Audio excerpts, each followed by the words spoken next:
आलम जा अलाह आहियूं तुंहिंजे आसरे, आलम जा अलाह आहियूं तुंहिंजे आसरे, इहदे नसिरातल मुस्तक़ीम हादी थी हमरा, कान्ही का ॿी वाह तो सिवा तिर जेतिरी। अस्सलाम वालेकुम नाज़रीन, टीवी क्लिनिक प्रोग्राम में अवां खे दिल जी गहराइन सां भलीकार। हिन प्रोग्राम में अवां जो पंहिंजो मेज़बान डॉक्टर मखदूम बिलावल। उम्मीद थो कयां तव्हां बिल्कुलु ठीक ठाक हूंदा, सेहतमंद हूंदा ऐं ख़ुशगवार ज़िंदगी गुज़ारे रहिया हूंदा।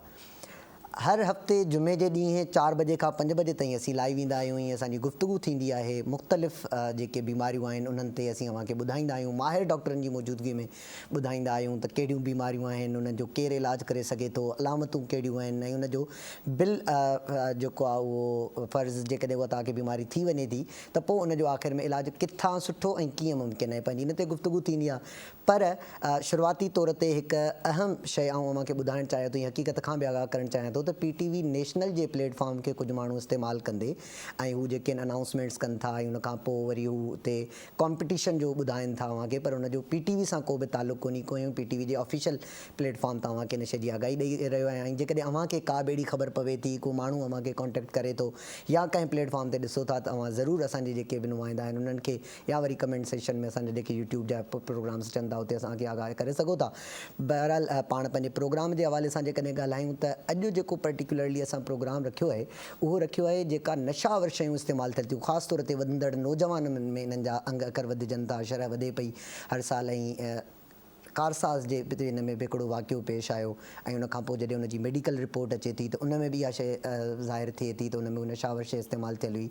त नशावर शयूं न सिर्फ़ु अव्हांजी पंहिंजी इनफ़रादी ज़िंदगी ते पर कॾहिं कॾहिं उहे मुआशरती तौर ते बि ॾाढियूं जेके आहिनि उहे नुक़सानदायक साबित थियनि थियूं ऐं कॾहिं कॾहिं असांजी ग़लती जे करे या जेको माण्हू उन शइ खे इस्तेमालु करे थो उनजी ग़लती जे करे हिकु पूरो सुठो ख़ानदान जेको आहे उहो जुड़ी वञे थो। त ज़रूरी आहे हिकु ज़िमेदार डॉक्टर हुजण जी हैसियत सां त असीं हिननि प्लेटफॉर्म ते अची करे इन जे बारे में ॻाल्हायूं त ड्रग अब्यूज़ यानी जेका ड्रग जी एडिक्शन आहे, नशावर शयुनि जी जेका लत माण्हुनि खे लॻे थी त उहा न सिर्फ़ु तव्हांजे लाइ, न सिर्फ़ु इस्तेमालु करण वारे जे लाइ बल्कि आम माण्हू जे लाइ बि कॾहिं कॾहिं उहा ख़तरनाक साबित थिए थी ऐं हिकु ख़ानदान खे उजाड़े छॾे थी। असां सां गॾु स्टूडियो में मौजूदु आहिनि माहिर डॉक्टर जेके असांखे ॿुधाईंदा। साइकेट्री जा बि माहिर डॉक्टर मौजूदु आहिनि, न्यूरोलॉजी जा बि माहिर डॉक्टर मौजूदु आहिनि जेके असांखे ॿुधाईंदा त असीं कीअं इन्हनि शयुनि मां पंहिंजी जान छॾाए सघूं था। को असांजो प्यारो इन्हनि मामलनि में इन्वॉल्व आहे, उनखे इहा आदत आहे त उनखे बि कीअं छॾाए सघूं था। अॼु जी गुफ़्तगू पंहिंजी ॾाढी मज़ेदार थींदी ऐं असां सां स्टूडियो में मौजूदु आहिनि डॉक्टर मरियम साहिबा। पाण माशाल्लाह सां MBBS कई, FCPS कई, उनखां पोइ वरी हींअर एज़ अ कंसल्टेंट साइकेट्रिस्ट जेके सिविल अस्पताल में ख़िदमतूं सर अंजाम ॾेई रहियो आहिनि। अस्सलाम वालेकुम डॉक्टर, कैसे हैं आप? अल्हम्दुलिल्लाह मैं बिल्कुल ठीक हूँ। बहुत बहुत शुक्रिया कि आपने अपने प्रोग्राम में मुझे दावत दी। आपका भी बहुत शुक्रिया कि आप हमारे कहने पर यहाँ पर है, क्योंकि काफ़ी ज़रूरी चीज़ है कि जिसको हम जो है ना वो डिस्कस कर सकते हैं। बहरहाल टीवी क्लिनिक प्रोग्राम में आपको दिल की गहराइयों से खुशामदीद। बहुत शुक्रिया। हमारे साथ मौजूद हैं डॉक्टर सुंदुस साहिबा और माशाल्लाह से आप जो हैं वो MBBS की, FCPS की, अब उसके अलावा जो है वो न्यूरोलॉजिस्ट के तौर पर काफ़ी सारी हॉस्पिटल्स में खिदमत सर अंजाम दे रही हैं और अभी अल-तिबरी मेडिकल कॉलेज में भी एज ए प्रोफेसर खिदमत सर अंजाम दे रही हैं। डॉक्टर अस्सलाम वालेकुम, कैसे हैं आप? अल्हम्दुलिल्लाह। टीवी क्लिनिक प्रोग्राम में आपको दिल की गहराइयों से खुशामदीद। Thank you so much and thank you again for inviting us. मैं भी आपको कहूँगा कि थैंक यू सो मच कि आप लोग आए, क्योंकि मैं ये समझता हूँ कि एक सानिया होने के बाद दूसरे सानिए को बचाने का एक अच्छा तरीका यही होता है कि रिस्पॉन्सिबिलिटी लें और आकर इन तमाम चीज़ों पर बात करें। बहरहाल असां सां गॾु काफ़ी नौजवान एनर्जेटिक डॉक्टर मौजूदु आहिनि। पाण वरी यूथ काउंसलिंग जे हवाले सां बि काफ़ी मुख़्तलिफ़ हंधनि ते ख़िदमतूं सर अंजाम ॾेई रहिया आहिनि। डॉक्टर अब्दुल रहमान साहब पाण जेके आहिनि उहे नौजवान डॉक्टर बि आहिनि ऐं वरी नौजवान डॉक्टरनि खे गाइडेंस जे लाइ बि अहम किरदारु अदा करे रहिया आहिनि। अस्सलाम वालेकुम सर, कीअं आहियो तव्हां? ठीकु आहियो? Thank you so much Makhdoom भाउ, तव्हां हिते असांखे इनवाइट कयो हिन प्रोग्राम ते ऐं दिली गहराइनि सां तव्हांजी शुक्र अदा कयूं था। ऐं हे हिकिड़ी अहिड़ो प्लेटफॉर्म हूंदो आहे सोशल मीडिया जिते असां मतिलबु कि प्रिवेंट करे सघूं था नेक्स्ट अगरि को सानियो थी सघे थो। बिल्कुलु बिल्कुलु। त हे डॉक्टर्स जी रिस्पॉन्सिबिलिटी हूंदी आहे त इंश्योर कनि आवाम खे ॿुधाइनि। पर माशाल्लाह सां नौजवान डॉक्टर वेही हिन ते ॻाल्हाए त इहा अञा वधीक एज़ाज़ जी ॻाल्हि हूंदी आहे, छो जो काफ़ी वधंदड़ शरह बि नौजवाननि में थिए थी, इन शइ जेका आहे उहा थिए थी। बहरहाल टीवी क्लिनिक प्रोग्राम में अव्हां खे दिल जी गहराइनि सां वधीक। डॉक्टर मरियम, आप माशाल्लाह से प्रोफेसर भी हैं کافی سارے نوجوانوں کو پڑھاتی بھی ہیں، تو میں آپ سے ہی اس معاملے کی شروعات کرنا چاہوں گا. سب سے پہلا اور وہ سوال جو کہ مجھ سے بھی زیادہ معصومانہ ہوگا وہ یہی ہے کہ ڈرگ ابیوز کو اگر میں عام لوگوں کو بتانا چاہوں کہ یہ ایڈکشن کیا ہے اور آسان الفاظ میں ہم لوگوں کو کیسے سمجھا سکتے ہیں. بالکل. تو بہت امپورٹنٹ سوال ہے آپ کا. اس سے پہلے میں بتانا چاہوں گی کہ بالکل میں ایز اے سینئر رجسٹرار اس وقت میں خدمات انجام دے رہی ہوں، اور وہ پروفیسر کی لائن میں ہم جو ہیں وہ اسٹوڈنٹس کو ایجوکیشن کرتے ہیں. اگر ہم ڈرگ ابیوز کی بات کریں تو سب سے پہلے یہ سمجھنا ضروری ہے کہ ہم جو منشیات کا لفظ استعمال کرتے ہیں اس سے مراد کیا ہے. تو منشیات وہ کیمیکل ہوتے ہیں جو ہمارے جسم میں جا کر ہمارے جسم اور دماغ کے کام کرنے کے طریقے کو تبدیل کر دیتے ہیں. یہ وقتی طور پہ ہمیں سرور پہنچاتے ہیں، آرام اور سکون پہنچاتے ہیں، لیکن لانگ ٹرم میں یہ ہمارے جسم کو کافی نقصان پہنچاتے ہیں. تو ان کو ہم ایڈکٹیو سبسٹنس یا پھر ہم منشیات کہتے ہیں. دوسری بات جو ٹرم کو سمجھنا ضروری ہے وہ ڈرگ ایڈکشن، جیسے کہ منشیات کی عادت. ڈرگ ایڈکشن کو سمجھنے کے لیے آپ ایک سگریٹ کی مثال لے لیں. سگریٹ جوان نسل میں اور تقریباً ہر ایج گروپ میں بہت زیادہ کامن ہے. بالکل. تو ٹوبیکو یا تمباکو کا یوز کسی بھی فارم میں انسان کب استعمال کرتا ہے؟ زیادہ تر وقت جب انسان کسی پریشانی میں ہو یا کبھی ایکسپیریمنٹل یوز کے لیے وہ ایک بار استعمال کرتا ہے. لیکن اس کے اندر یہ صلاحیت موجود ہوتی ہے کہ وہ جو وقتی طور پہ آرام پہنچاتا ہے وہ دماغ کو اس کی عادت لگ جائے. بالکل. اسی طرح جب انسان دوبارہ پریشانی میں آتا ہے تو وہ اس پریشانی کا وقتی طور پر سکون ڈھونڈتا ہے اور وہ دوبارہ سگریٹ استعمال کرتا ہے یا کوئی بھی اور تمباکو نوشی والی چیز. اس طرح سے بار بار استعمال کرنے سے انسان کا جسم اس کا عادی ہو جاتا ہے اور پھر وہ چاہ کر بھی اس عادت کو چھوڑ نہیں پاتا. نہ صرف یہ بلکہ آہستہ آہستہ اس مقدار جس پہ اس کو پہلے نشہ محسوس ہوتا تھا وہ مقدار اب اثر کرنا چھوڑ دیتی ہے. بالکل ایسے ہی ہے. پھر آہستہ آہستہ اس کو مقدار بڑھانی پڑتی ہے اور پھر اس کے جسم پہ غلط اثرات پڑتے ہیں، اس کی کام کرنے کی صلاحیت کم ہوتی رہتی ہے اور پھر وہ اس میں پھنستا چلا جاتا ہے. اس پورے پروسیس کو ہم ڈرگ ایڈکشن یا نشے کی عادت کہتے ہیں. یعنی پہلے یہ ہے کہ منشیات ہیں کیا، اس کے بعد اس کی عادت اس وجہ سے لگتی ہے کیونکہ اس چیز میں ہی وہی چیز شامل ہے جو اس کو عادی بناتی ہے. بالکل ایسا. اچھا یہ تو سیم چیز پھر جو سلیپنگ پلس لیتے ہیں تو اس میں بھی تو سیم ہی سینیریو آتا ہے نا کہ پہلے وہ بندہ لیتا ہے پھر اس کا عادی ہو جاتا ہے، آگے چل کر پھر ریسپٹر سینسٹیو ہو جاتا ہے اور پھر وہ جو ہے نا ہمیں پھر اس کا ڈوز بڑھانا پڑتا ہے. بہرحال ان معاملات پہ بھی آپ سے گفتگو کریں گے کیونکہ آپ ماشاءاللہ سے نفسیات کی ماہر ڈاکٹر ہیں تو اس پر بھی گفتگو ہوگی. ڈاکٹر سندس آپ سے یہ سوال ہے کہ یہ جو ڈاکٹر صاحبہ نے بتایا کہ یہ ڈرگ ایڈکشن کے سبسٹنسز ہوتے ہیں تو اس کے بیسیکلی کازز کیا ہوتے ہیں کہ ایک نوجوان جو ہے وہ مطلب نارمل سے ان کا عادی کیوں بنتا ہے، اس کی وجوہات کیا ہوتی ہیں؟ بالکل ڈاکٹر مخدوم، آپ نے بھی بلکہ اس بات کو ایگری کیا اور انڈورس کیا کہ صرف جو ہم منشیات یا یہ کہتے ہیں نشہ آور اشیاء، اس میں صرف منشیات نہیں ہیں. ہم ایکچولی اس کو دو کیٹیگریز میں ڈیوائڈ کر سکتے ہیں سمجھنے کے لیے. ایک تو وہ اشیاء ہیں جو ہم منشیات کہلائی جاتی ہیں، یعنی کہ جو واقعی سبسٹنس ابیوز میں آتی ہے. ایک ڈرگ اوور یوز یا ڈرگ ابیوز بھی کہلاتا ہے، یعنی سلیپنگ پل یا پین کلر میڈیسنز، اسپیسیفکلی اوپیوئڈس ایک بڑا اسپیسیفک گروپ ہے. اگر اس کی مقدار حد سے زیادہ ہو جائے یا بے جا اس کا استعمال تو وہ بھی اسی طرح کے سمپٹمز بالکل کروائے گا، وہ بھی ڈرگ ابیوز کہلاتا ہے.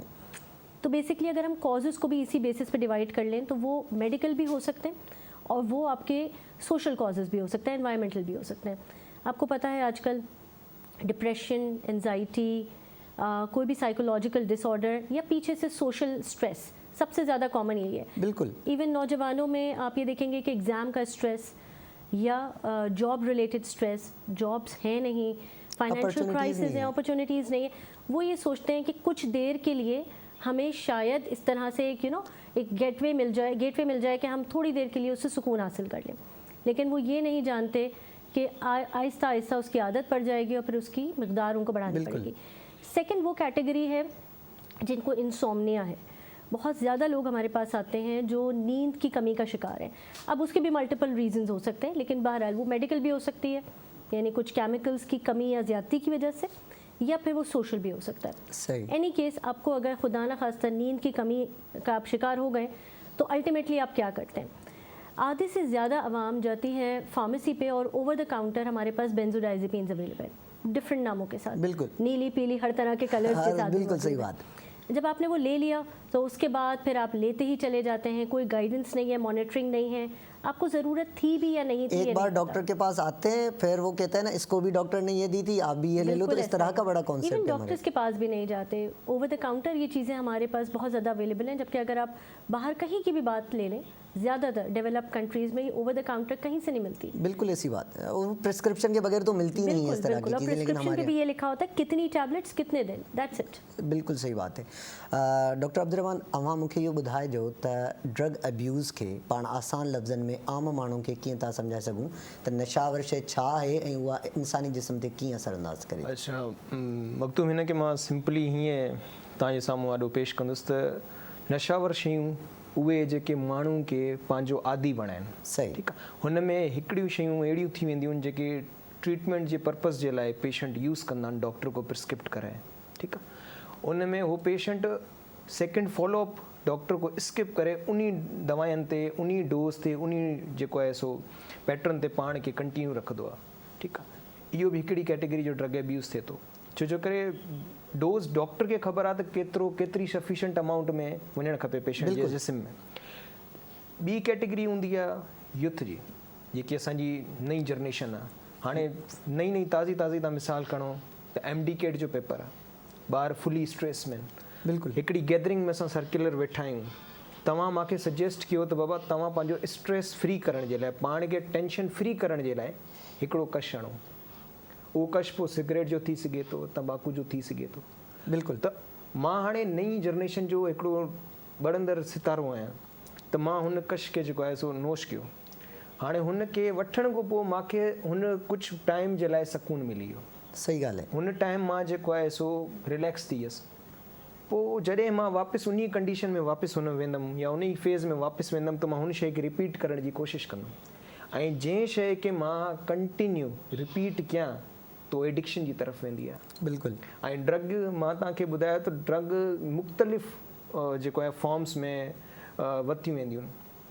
आइस जी फॉर्म में माण्हू वठंदा आहिनि, सिगरेट जी फॉर्म में माण्हू वठंदा आहिनि, टैबलेट्स जी फॉर्म में माण्हू वठंदा आहिनि। त हिन जा डिफरेंट जेको आहे फॉर्म हूंदा आहिनि, लेकिन अचे एडिक्शन में थी, उनखे आदत लॻी वञे थी, आदत लॻी वञे थी। ऐं आदत पाण खे विझराइण जा मुख़्तलिफ़ रीज़न्स आहिनि, सोशल रीज़न्स आहिनि, समाजी दबाव थिए थो, एनवायरमेंटल रीज़न्स आहिनि। सही ॻाल्हि आहे। सोसाइटी स्ट्रेस आहे, मेंटल स्ट्रेस आहे, कॉम्पिटिशन स्ट्रेस आहे। सभिनी खां वॾो जेको सभिनी खां मेजर प्रॉब्लम आहे स्टूडेंट्स जे विच में हिकिड़ो कॉम्पिटिशन बिल्डअप थियल आहे।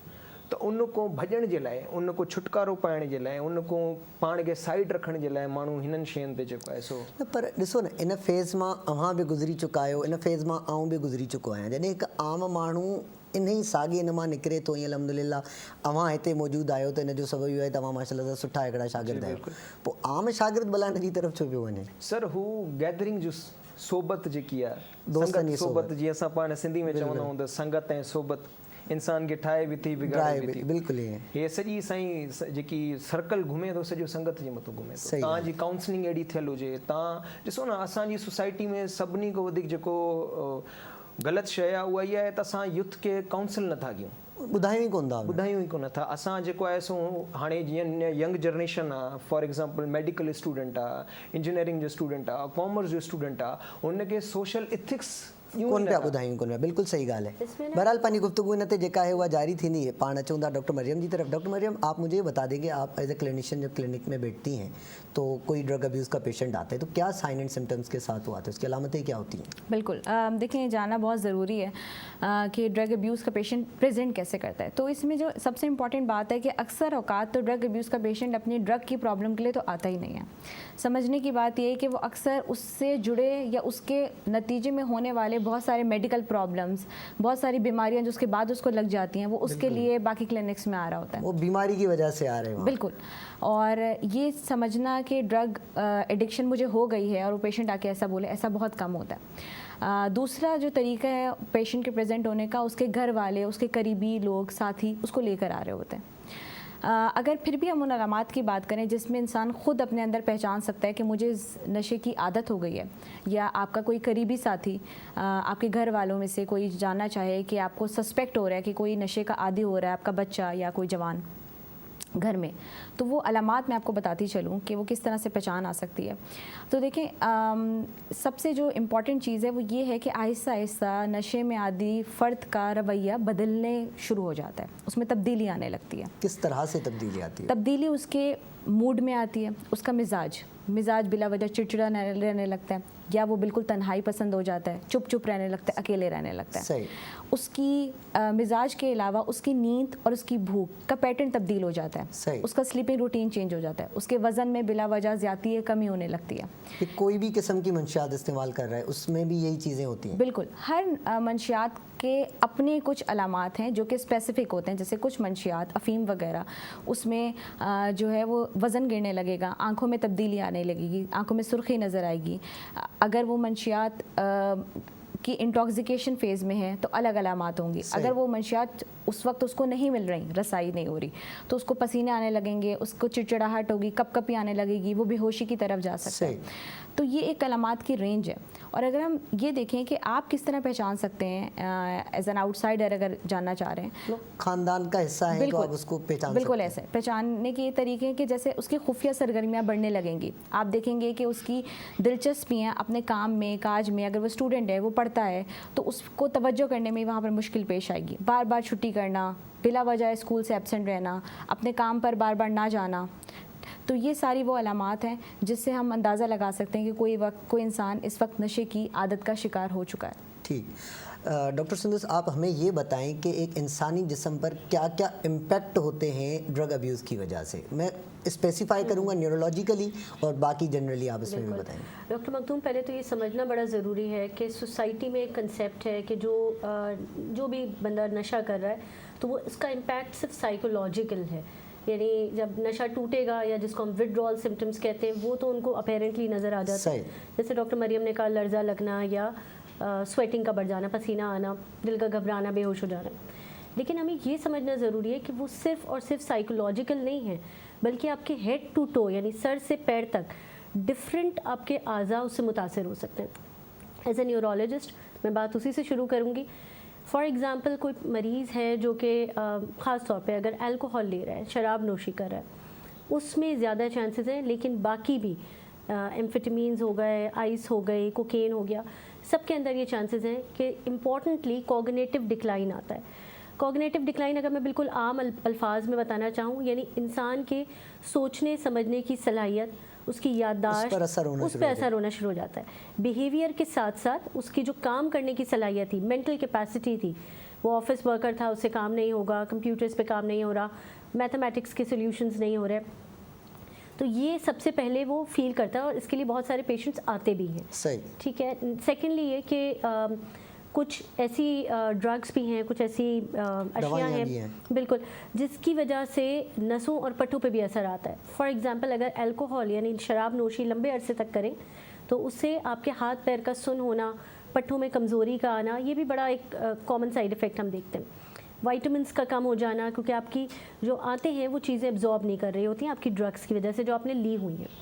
इसके अलावा अगर आप ब्रॉडली बात करें, जो भी मेडिसिन, जो भी ये ड्रग्स आप इनहेल कर रहे हैं, यानी सांस के ज़रिए ले रहे हैं या आप नाक के ज़रिए ले रहे हैं, तो आपका जो सांस लेने का पूरा निज़ाम है, नाक से शुरू होकर फेफड़ों तक, वो डैमेज हो रहा है। सही बात। पूरा एक्सपोज हो रहा है उस हवा से, अच्छा, उस इसमें तो वो बंदा खुद भी नहीं और बराबर वाले को भी करे, जिसको हम एक्टिव एंड पैसिव से वो करके उसमें भी कराते हैं। इसके अलावा दिल पे असर होना, बहुत ज़्यादा ये चांसेस होते हैं। रिसर्चर्स कहती हैं कि जी ख़ासतौर पे कोकेन के साथ या शराब नोशी के साथ कि फालिज का चांस और हार्ट अटैक का चांस इसमें बढ़ जाता है उन लोगों में जो नशा करते हैं। सही बात। और अबव ऑल सबसे ऊपर ये कि आप ये देखिए सारे केमिकल्स बॉडी से निकलेंगे कैसे, आपके गुर्दे और आपके जिगर, सबसे ज़्यादा जो इन्वॉल्व होते हैं आज़ा वो यही दो होते हैं, तो इस पे बहुत ज़्यादा असर पड़ता है। मतलब ये कि लेने के बाद फिर वही हमारी किडनीज़ पर और जो होता है उन पर जाके इफेक्ट होता है, मतलब काफ़ी सारी जो है वो है।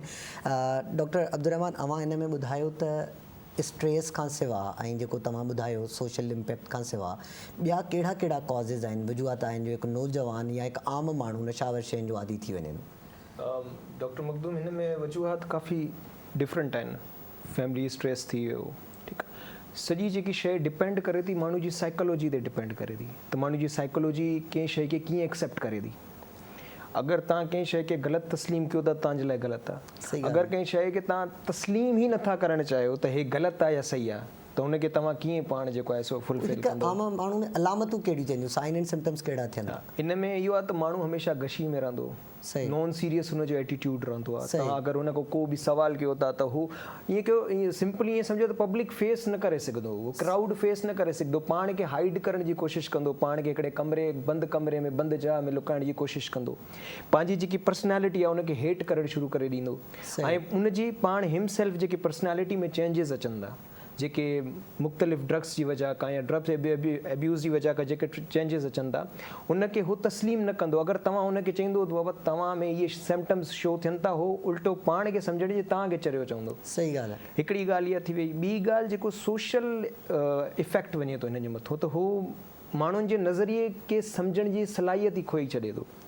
अगरि मिसाल आहे फॉर एग्ज़ाम्पल हिकिड़ी कॉमन डिज़ीज़ आहे त मां कोई शइ एक्सेप्ट ई नथो करणु चाहियां, मां कंहिं शइ खे एक्सेप्ट ई नथो कयां, त तव्हां मुंहिंजी जेतिरी बि काउंसलिंग कंदो, जेतिरो बि मूंखे सम्झाईंदो, मां तव्हांजी शयुनि खे तस्लीम न कंदुमि। ऐं हिन में मेन शइ आहे त हेलोसिनेशन बि थियणु शुरू थी वेंदी आहे पेशेंट खे, त हुनखे ड्रिज ख़ौफ़, मां सां गॾु कोई माण्हू आहे, मूंखे कोई ड्रिजाए थो, मूंखे कोई हार्म पहुचाए थो, मूंखे को नुक़सानु ॾींदो। हिन में जेको स्टार्टिंग फेज़ हूंदो आहे साइकोलॉजिकल सिम्टम्स हिन में शो थियणु शुरू थींदा आहिनि। उन खां पोइ GIT इशूज़ थी वेंदा आहिनि, जीअं CLD हूंदो आहे, अल्कोहल एब्यूज़ जे अंदरि जेको शराब नोशी आहे, इन में सभिनी खां इफेक्टेड थियल ऑर्गन जेको आहे असांजो, सभिनी खां मतिलबु ख़राबु थींदड़ जेको जिस्म जो जुज़ो आहे उहो असांजो जेरो आहे, लिवर आहे, उन में क्रोनिक लिवर डिज़ीज़ थी वेंदो आहे। उन खां पोइ उहे कॉम्प्लिकेशन वरी GIT को ट्रांसफ़र थी वेंदा आहिनि रेस्पिरेटरी ॾे, रेस्पिरेटरी को उहे ट्रांसफ़र थी वेंदा आहिनि रीनल ॾे, त पोइ लास्ट स्टेज में जेसि ताईं पेशेंट असां वटि पुॼंदे या त रीनल फेल्योर जो शिकार थियल हूंदो आहे, सही, या लिवर कैंसर कार्सिनोमा जेके असां लिवर कार्सिनोमा चवंदा आहियूं उन में शिकार थियल हूंदो आहे, बिल्कुलु जेरे जो सुकड़जी वञण उन्हनि में। ऐं उन टाइम पेशेंट रियलाइज़ कंदो आहे त हे मां छा कयो आहे। ऐं हिन में जेको फेज़ हूंदो आहे इहो साईं 1 ईयर या 2 ईयर या 3 ईयर्स जो न हूंदो आहे, इहो it will take some time. त उन टाइम अगरि असां हुनजी काउंसलिंग कयूं आहे, साइकोलॉजिकल काउंसलिंग थींदी आहे, सेंटर्स ठहियल आहिनि असां वटि पाकिस्तान में अवेलेबल आहिनि, गवर्नमेंट सेंटर्स काफ़ी सेंटर, बिल्कुलु। त उन में हुनजे ऐं मेन शइ इहा त असांजे पेरेंट्स, असांजी सोसाइटी, असांजे फ्रेंड्स खे इहा काउंसलिंग लाज़मी आहे त अहिड़े तरीक़े जे पेशेंट जे अंदरि साइन एंड सिम्टम्स कहिड़ा शो थींदा आहिनि, त असां हुनखे कैच करे डॉक्टर ॾे वठी अची करे हुनजो काउंसलिंग सेक्शन कराए, हुनजी ड्रग जेको आहे जेको इंटेक करे थो कंहिं बि फॉर्म में, आइस जी फॉर्म में करे थो, निकोटीन जी फॉर्म में करे थो, अल्कोहल जी फॉर्म में करे थो, त उनखे फ़ौरन स्टॉप नथा करे सघूं। काउंसलिंग सां गॾु गॾु कुझु अहिड़ियूं ड्रग्स ॾेई करे असां उनखे रिड्यूस कंदे कंदे कंदे हिकिड़ी नॉर्मल हेल्दी लाइफ स्टाइल ॾेई सघूं। बिल्कुलु। अच्छा, इन में त इहा हिकिड़ी सुठी ॻाल्हि आहे न, त आउं अव्हां सां बि हिन मामले में जेकॾहिं मुखातिब थियां त आम माण्हुनि लाइ इहा हिकिड़ी ॻाल्हि आहे त जेकॾहिं तव्हांजो को दोस्त आहे ऐं उहो इन शइ जो आदी आहे, हू अव्हांखे आदी करणु चाहे थो, अव्हां उनजी आदत वठण जे बजाए जेकॾहिं अव्हां उनखे रिहेबिलिटेशन सेंटर में वठी वञो ऐं उनजो प्रॉपर हिकिड़ो इलाजु करायो, त मां सम्झां थो इहा शइ अव्हां जे लाइ बि फ़ाइदेमंद हूंदी, हुन जे लाइ बि फ़ाइदेमंद हूंदी, ऐं ईंदड़ वक़्त जे लाइ जेको आम समाजी तौर ते जेको थिए थो, छो कॾहिं कॾहिं नशावर शइ सिर्फ़ु माण्हू खे पाण खे नथी करे, बल्कि उहा हिकु आम माण्हू ते, समाज ते बि उनजो काफ़ी असरु पवे थो। उनजो हिकिड़ो बहितरीनु मिसाल असां वटि वाक़ियो आहे जेको हाणे पेश थियो कुझु ॾींहं पहिरियां कारसाज़ जे हिन में, त हिकु जेको आहे पोड़ो पीए कमाईंदड़ छोकिरी आहे, उन्हनि जो ईअं थी वियो, उन खां पोइ मेडिकल रिपोर्ट में इहा शइ अचे थी। त इन्हनि मामलनि खे मद्देनज़र रखी करे असांजी ज़रूरत आहे त पहिरियां असां बिल्कुलु डॉक्टर साहिबु सही चयो त उन नौजवान जी काउंसलिंग कयूं, उनखे स्ट्रेस फ्री करण जी कोशिशि कयूं, वरी जेकॾहिं असांखे लॻे थो त हू इन मामले में आहे त पोइ असां वटि वरी उहे नशावर छॾाइण जे हवाले सां काफ़ी सारा सेंटर्स मौजूदु आहिनि, जंहिं ते बि पंहिंजी गुफ़्तगू थींदी। हिकु शइ चई, ऐं वरी पोइ डॉक्टर जी तरफ़ ईंदुमि, त जेको आम माण्हू नशे जी उनखे लत लॻे थी, उनजी वजह इहा हूंदी आहे त उनखे जेकॾहिं डिप्रेशन थिए थो, एंज़ाइटी थिए थी या परेशानी थिए थी, उनजे करे हू मुंझण वारी जेका कैफ़ियत मां गुज़रे थो, पोइ जॾहिं हू नशावर शइ इस्तेमालु कंदो आहे, सिगरेट या का बि तंबाकू जो इहो, त उन में हिकिड़ो अहिड़ो केमिकल आहे जेको वरी असांजी बॉडी में डोपामीन हिकिड़ो केमिकल हूंदो आहे, उनखे जेको आहे उहो रिलीज़ कंदो आहे। उनखे रिलीज़ कंदो आहे त उन वक़्ती तौर ते असांखे काफ़ी जेको आहे उहो फ़ाइदो महसूसु थींदो आहे, पर अॻिते हली पर उनजा नेचुरल बि कुदरती बि काफ़ी सारा मामलात आहिनि जेके पाण गुफ़्तगू कंदासीं ऐं इंशाअल्लाह अॻिते हलंदे पाण हिन में पूरो सम्झी वेंदासीं त कीअं नशावर शयुनि जी लत लॻे थी ऐं कीअं असां उन्हनि खां कुदरती सलाहियतुनि, कुदरती मामलनि जे करे उन मां जान छॾाए सघूं था। डॉक्टर मरियम, आप मुझे ये बता दें कि साइकोलॉजिकल कौन कौन सी डिजीज़ेज़ होती हैं ड्रग अब्यूज़ की वजह से? बिल्कुल। अच्छा देखें, ये डबल एज सॉर्ड है, यानी कि दोनों तरफ से इसको हम कह सकते हैं कि वो मुश्किल है। यानी कि जब इंसान किसी परेशानी का शिकार होता है, नफ्सियाती उलझन का शिकार होता है, तो वो सोशल ट्रेंड्स की तरफ देखता है। जैसे कि अगर आजकल नशे का रुझान और रसाई बहुत आसान है, तो वो सबसे पहले फ़रार का रास्ता इख्तियार करता है और जो आसानी से चीज़ अवेलेबल होती है वो उसका इस्तेमाल कर लेता है। वो तजस्सुस के तौर पे भी इस्तेमाल कर सकता है नशे का। तो जो जहनी उलझनें होती हैं, परेशानियाँ होती हैं, उनका जो आसान हल है वो नशे की सूरत में मिल जाता है। तो अगर एंजाइटी, डिप्रेशन या किसी भी वो नफ्सियाती मसले से गुज़र रहा है तो वो उसको आसानी से हल करने के लिए मंशियात का शिकार हो जाता है। इसी तरह से जब अगर मंशियात हमने इस वक्त बात की, बहुत सारी नशावर चीज़ों के नाम लिए, जिसमें कैफ़ीन है, टोबैको है, तंबाकू की बहुत सारी शक्लें हैं, हमने कैनबिस की बात की, हशीश सबसे कॉमन इस वक्त पाकिस्तान का नशा है। तो जितनी भी ये मंशियात हैं ये दिमाग के केमिकल को आहिस्ता आहिस्ता तब्दील करती हैं और इंसान को डिप्रेशन और स्ट्रेस में लेकर आती हैं। जब इंसान इसको नहीं इस्तेमाल कर रहा होता तो वो मुस्तकिल चिड़चिड़ापन उसमें आ जाता है और उसके सेरोटोनिन लेवल उस वक्त डिस्टर्ब हो जाते हैं। फिर इंसान में आगे जाके ऐसा भी हो सकता है कि वो अपना गुस्सा, एंगर कंट्रोल करने की सलाहियत खोजे। इसके अलावा कुछ ऐसी नफ्सियात की बीमारियां हैं जिसका रिस्क बहुत सारी मंशियात की दवाओं से, अशिया से जुड़ा हुआ है और वो रिस्क जो है वो बढ़ जाता है जैसे जैसे वो नशा इस्तेमाल करता है। जैसे कि अल्कोहल, हमने शराब की बात की, तो उसके इस्तेमाल से इंसान को हेलुसिनेशंस होने लगती हैं, यानी कि वो चीज़ें नज़र आने लगती हैं, एग्जैक्टली कपकपी वगैरह होती है और ऐसी चीज़ें नज़र आती हैं जो हकीकत में मौजूद नहीं होती।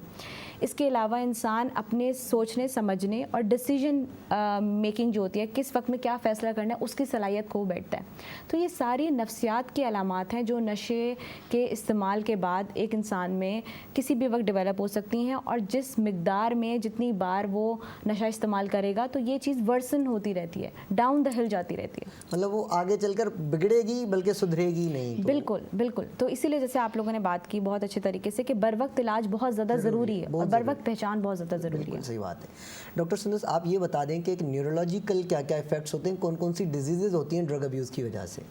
अच्छा देखिए, न्यूरोलॉजिकली जैसे मैंने पहले भी बात की और डॉक्टर मरियम भी कर चुकी हैं, न्यूरोलॉजी और साइकोलॉजी को हम अलग नहीं कर सकते। काफ़ी सारी चीज़ें एक साथ उसमें फॉल करती हैं। अगेन डिमेंशिया बड़ा कॉमन है। डिमेंशिया से पहले एमनेजिया कहते हैं, यानी मेमोरी, आपकी रीसेंट मेमोरी लॉस होना शुरू हो जाए या आपकी समझबूझ की सलाहियत जा रही है, आप समझ नहीं पा रहे, फैसले नहीं कर पा रहे प्रॉपर टाइम पे, फिर आप उसको अपनी बात को एक्सप्रेस नहीं कर पा रहे, जो आप कहना चाहते हैं वो सही तरह से आपके अल्फाज नहीं बन रहे, तो इस तरह की चीज़ें आती हैं। सेकेंडली ये कि डिपेंड करता है कि आप नशा कौन सा यूज़ कर रहे हैं। अगर आप फॉर एग्ज़ाम्पल मैं अगर बात करूं कि स्लीपिंग पिल्स की बात करूं, जो नींद के लिए आप दवाई लेते हैं, तो अगर आप वो ले रहे हैं और अगर आप वो फ़ौरन से छोड़ देते हैं तो फिर आप सो नहीं पाएंगे या सोने में डिस्टर्बेंसेस होंगी, या नफ्सियात की पहले से कोई दवाई खुद से आपने स्टार्ट की हुई है और उसकी आदत पड़ गई है, तो अगेन वो भी आपको यही सारे सिम्टम्स देगी।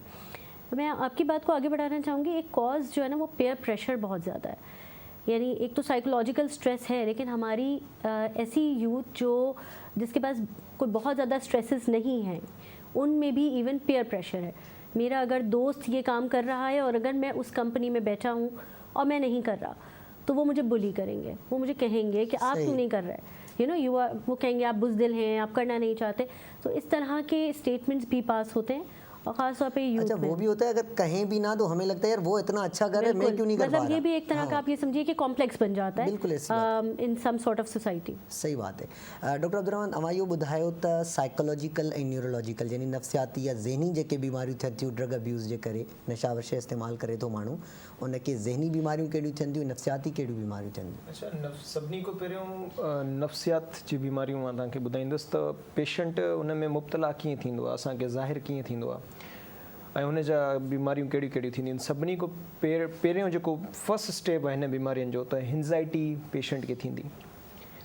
एंज़ाइटी खां पोइ पेशेंट वेंदो आहे डिप्रेशन में, डिप्रेशन खां पोइ जेको आहे सो मज़ीद ॿियूं बीमारियूं साइकोलॉजिकल थींदियूं आहिनि। अच्छा, एंज़ाइटी में पेशेंट कीअं रिप्रेज़ेंट करे थो, यंग एज आहे या यंग यूथ में आहे, त उहो एंज़ाइटी में कीअं प्रेज़ेंट कंदो। एंज़ाइटी में तव्हां जेको आहे सो हुनखे परेशान में जेको आहे सो काफ़ी मायूस थींदो ऐं परेशान हूंदो। सिंपली ईअं त मुंहिंजा मूड स्विंग्स हूंदा आहिनि, सही, कॾहिं सही कॾहिं ग़लति, कॾहिं कीअं कॾहिं कीअं।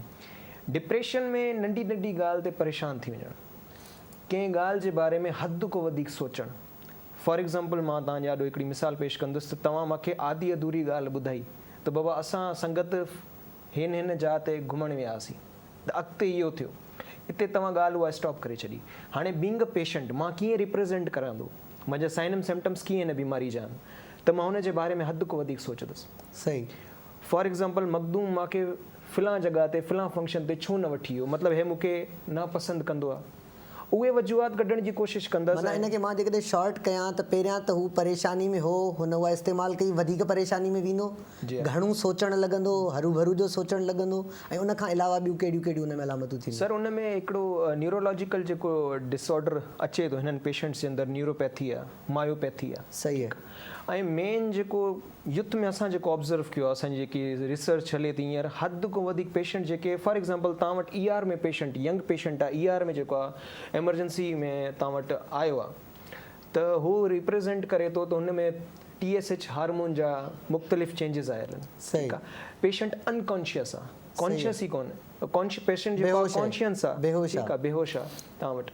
त हाणे तव्हां हुन जूं मल्टीपल टेस्ट कराईंदो डिफरेंट पैरामीटर्स जे मथां, लेकिन तव्हां साइकोलॉजिकल शयूं हुन में ऑब्ज़र्व ई न कंदो, मिस करे छॾंदासीं. ऐं एट द एंड उहो पेशेंट ॿिए कंहिं डिपार्टमेंट जे बजाए साइकोलॉजिकल पेशेंट निकिरंदो आहे, ऐं उहो सेम सिम्टम्स सां गॾु रिप्रेज़ेंट कंदो आहे जीअं ॿी बीमारी जा हूंदा. सही, मतिलबु हूंदियूं नफ़्सियाती बीमारियूं असां हुनजे करे मिसगाइड. अच्छा, हिन में हिकिड़ो ॻाल्हि मां एड कंदुसि ॿारनि जे लाइ, स्पेशली टीन एज ऐं यंग एज जे लाइ, त पेरेंट्स जो प्रेशर बि इलाही घणो हूंदो आहे, टॉर्चर करणु, ॿार खे कुटणु, मारणु. हिकिड़ो असांजो ट्रेडिशनल जेको आहे सो कल्चर आहे, त असां ॿार खे जेतिरो घणो पनिश कंदासीं त ओतिरो घणो उहो जेको आहे सो पंक्चुअल थींदो. बट इहा शइ असांजी साइंस इहा शइ तस्लीम ई नथी करे. ठीकु आहे. त जीअं फॉर एग्ज़ाम्पल स्कूल्स में टीचर्स जेके आहिनि पनिश कंदा आहिनि ॿारनि खे, त उहो जेको आहे न क्लास जे अंदरि मौजूदु हूंदे न कॉन्फिडेंट लेवल जेको आहे न उनजो रिड्यूस थियणु शुरू थींदो आहे, उहो क्लास वारनि को पासीरो थियणु शुरू थींदो आहे, दबाव उन ते काफ़ी शयूं थींदियूं आहिनि. डॉक्टर मरियम, आप मुझे बता दें कि अगर कोई बंदा एक ऑलरेडी शिकार हो चुका है ड्रग अब्यूज़ का, तो उसको निकाला कैसे जाता है इस चीज़ से? हाँ बिल्कुल, देखिए जहाँ हम मसले की बात कर रहे हैं वहाँ पर सोल्यूशन की बात करना बहुत ज़्यादा ज़रूरी है. अगर कोई मंशियात का फ़र्द कोई शिकार हो जाता है, ठीक है, तो उसके पास किस तरह के रास्ते हैं, तो उसके पास बिल्कुल रास्ते इस तरह से खुले हैं कि सबसे पहले हमने मंशियात के मसले को में बात करनी है तो इलाज के दो तरीके, एक तो रोकथाम यानी कि प्रिवेंशन, आपको पता है हर बीमारी प्रिवेंशन से शुरू होती है, हर मसला, और फिर दूसरा उसका मुकम्मल इलाज. तो अगर मैं पहले प्रिवेंशन की बात करूं तो अगर मंशियात को हम चाह रहे हैं कि मंशियात का इस वक्त हमने ख़ात्मा करना है या इसको एड्रेस करना है, तो सबसे पहले हमें प्रिवेंशन पे काम करना होगा, यानी वो तरीके इस्तेमाल करने होंगे पब्लिक लेवल पे भी, गवर्नमेंट पे भी, जो उसकी रोकथाम में मदद करें. बिल्कुल ठीक है. उसके लिए अवेयरनेस सेशंस हो सकते हैं, इसके अलावा उसके बारे में नॉलेज हो सकती है, स्कूल्स में, कॉलेजेस में टीचर्स, प्रिंसिपल्स, उनको एजुकेट किया जा सकता है ताकि वो अपने बच्चों को उस बारे में एजुकेट कर सकें. उसके बारे में बात करके उसकी अलामात को बताया जा सकता है, ये अलामात आपने कैसे उसको पहचानना है. सही. इसके अलावा गवर्नमेंट लेवल पे हम इसको देखेंगे, आगे इसके बारे में यकीनन बात करेंगे. अगर हम प्रिवेंशन के अलावा बाकी मैनेजमेंट की बात करें, ट्रीटमेंट की, तो देखिए सबसे इम्पॉर्टेंट जो पॉइंट है मंशियात के इलाज का, वो आइडेंटिफिकेशन यानी पहचान, पता चले कि बीमारी क्या है. बिल्कुल. आपने ये जानना है कि क्या मुझे या मेरे करीबी इंसान को मंशियात की आदत की बीमारी हो चुकी है या नहीं. इस आदत को जानना बहुत ज़रूरी है, क्योंकि जैसे कि डॉक्टर साहब ने बताया कि अमूमी तौर पे इंसान डिनायल में होता है कि मुझे इसकी आदत नहीं है या मैं नशे की चीज़ आराम से छोड़ सकता हूँ. वो इस गलत फहमी का शिकार होता है, और उसके घर वाले भी नहीं पहचान पा रहे होते कि जो इसमें सारे मसले मसाइल आ रहे हैं उसकी असल में जड़ तो ये नशे का इस्तेमाल है. तो आखिरी आम लोगों को आपकी तरफ से क्या मैसेज होगा? बिल्कुल. मैं पहले ट्रीटमेंट को कंक्लूड कर दूँ कि इस प्लेटफॉर्म के ज़रिए से, कि आप लोगों ने पहले भी रिहैबिलिटेशन सेंटर्स की बात की, तो ट्रीटमेंट में ये है कि आपने असेसमेंट करनी है. सबसे इम्पॉर्टेंट बात जो मैं लोगों को भी कहना चाहती हूँ कि मंशियात में आपने पहचानने के बाद सबसे पहले आपने प्रोफेशनल हेल्प सीख करनी है. जितनी जल्दी आप नशे के माहिरीन डॉक्टर्स के पास लेकर आएंगे मरीज़ को, उतना ज़्यादा चांस है कि वो अपना और माशरे का नुकसान कम से कम कर सकें. तो यही मेरा मैसेज है कि बर वक्त इलाज बहुत ज़्यादा ज़रूरी है. और अगर पेशेंट रिलैप्स में चला जाता है, यानी कि ये चांस भी है कि हर 10 में से 6 या 9 फ़र्द 1 साल के अंदर वापस उस नशे को इस्तेमाल करना शुरू कर देते हैं. इस हकीकत को मानते हुए इस कोशिश को नहीं छोड़ना, ज़ाती तौर पे भी इज्तिमाई तौर पे भी। और इज्तिमाई तौर पे भी कि इससे मुकाबला करते रहना। और दूसरी अगेन बात मैं ये ज़रूर कहना चाहूँगी कि नशे की फराहमी को रोकना, उसकी सप्लाई चेन को रोकना, वो बहुत बड़ी जिम्मेदारी है। डॉक्टर सुंदर, आपकी तरफ से कोई आखिरी मैसेज? आखिरी मैसेज मेरा ये होगा कि ये एक्चुअली हमारी यूथ की बात है, जो बेसिक जो बर्डन है वो यूथ पे है। तो इसके लिए गवर्नमेंट लेवल पे, पब्लिक लेवल पे हम ये कर सकते हैं कि यूनिवर्सिटीज़ और कॉलेजेस में screening programmes and awareness programme ज़रूरी है, वो बहुत ज़रूरी है। तीसरी चीज़ ये कि जो भी लोग हैं वो इस टैबू को तोड़ें।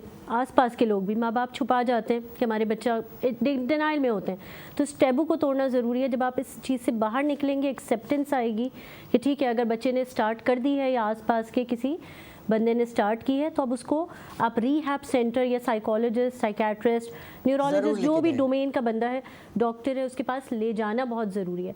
तो बर वक्त इलाज और जल्द अज जल्द identification, this is my last. बेहतरीन।